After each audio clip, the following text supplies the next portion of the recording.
Chers frères et sœurs, que de familles, même chrétiennes, se déchirent pour des questions d'héritage.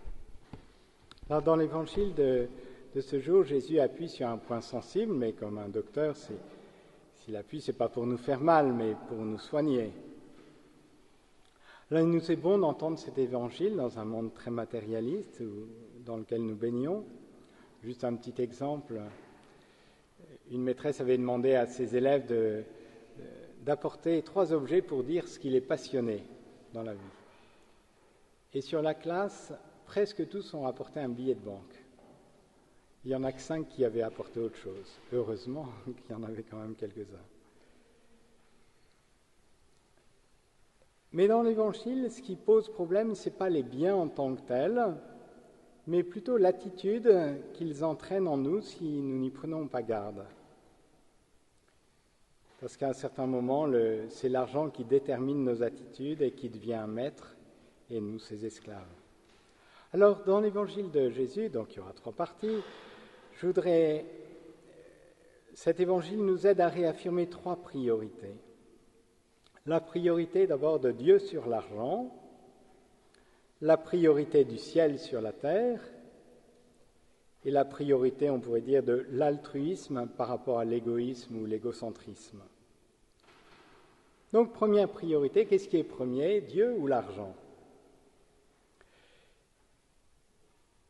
On sent bien que dans la question de cet homme, au début du passage d'Évangile, « Maître, dis à mon frère de partager avec moi notre héritage », on a un peu l'impression qu'il instrumentalise Jésus pour régler son problème d'argent, son problème d'héritage. Et si Jésus répond de façon un peu rude, c'est peut-être justement pour l'aider à bien comprendre que Dieu n'est pas au service de nos affaires temporelles. Alors bien sûr, bien entendu, on peut prier Dieu pour nos soucis d'ordre matériel, temporel, bien sûr, mais dans la mesure où, dans notre tête et surtout notre cœur, les priorités sont claires, comme disait Jeanne d'Arc, Messire Dieu, premier servi. Mais de fait, ce n'est pas toujours si sûr que les priorités soient dans le bon ordre dans notre vie. Et là, on voit bien qu'il intervertit un peu les moyens et la fin. D'ailleurs, quand on parle de la sagesse populaire, dit quelqu'un qui a de l'argent, il a les moyens, et on ne dit pas qu'il a le but, la finalité, voilà. Alors Jésus nous aide à renverser peut-être nos perspectives si elles ne sont pas bonnes, un peu comme Marie le fait dans le Magnificat. Alors il y a un autre passage où c'est encore plus explicite dans l'Évangile, où Jésus dit « Nul ne peut servir de maître, ou bien il haïra l'un et aimera l'autre, ou bien il s'attachera à l'un et méprisera l'autre. Vous ne pouvez pas servir à la fois Dieu et l'argent. » Donc il y a un choix à faire, une priorité à mettre. Et à la suite de ça, il nous dit « Ne vous souciez pas pour votre vie de ce que vous mangerez, ni pour votre corps de quoi vous le vêtirez. » Je passe quelques versets. Après, cherchez d'abord la priorité. Cherchez d'abord le royaume de Dieu et sa justice, et tout cela vous sera donné par surcroît. Voilà, et cette priorité de Dieu sur l'argent, alors à nous de la traduire de manière très concrète dans notre vie. Ça peut être simplement dans la manière de respecter le dimanche. Est-ce que c'est Dieu qui a la première part ou le business ? Alors bien sûr, je ne dis pas qu'il faut... On est bien content que des infirmières travaillent, mais elles le font pour les personnes, pas d'abord pour gagner de l'argent, donc le dimanche. Mais voilà, que ça soit clair que c'est Dieu qui est premier, c'est pas l'argent qui est premier.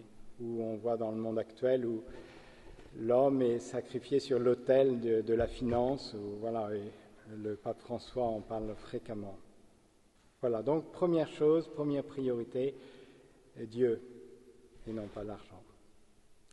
Deuxième priorité, peut-être à réaffirmer, c'est la vie éternelle par rapport à la vie sur terre.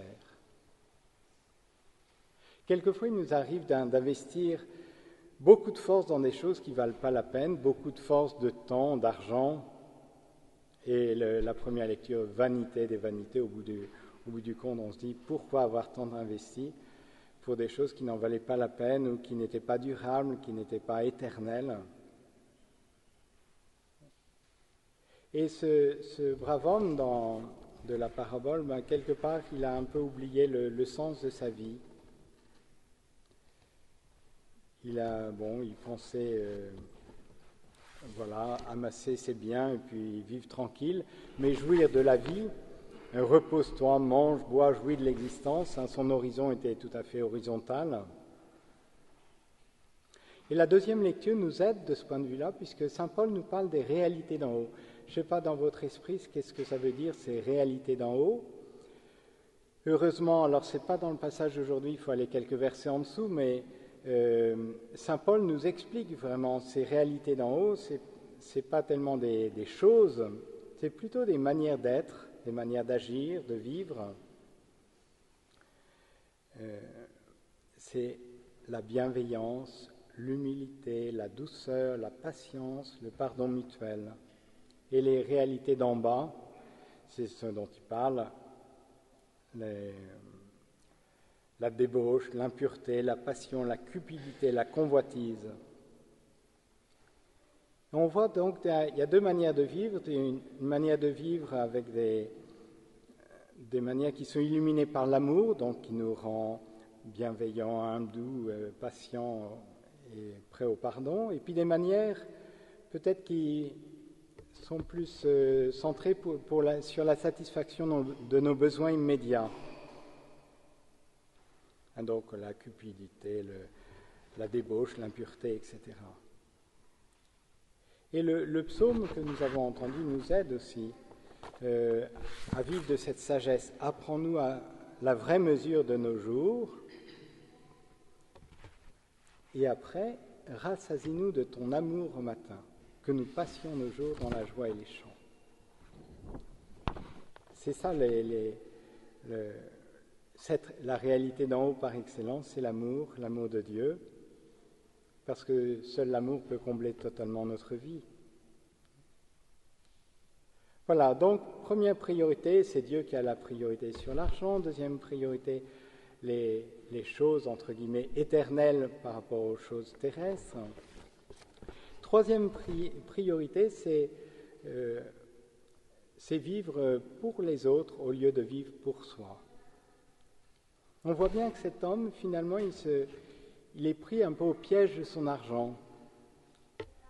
Il ne parle pas à quelqu'un, il se demande en lui-même, il se dit, voilà, il ne dit pas à quelqu'un, mais il est comme refermé sur lui-même. Il perd un peu ses relations avec les autres.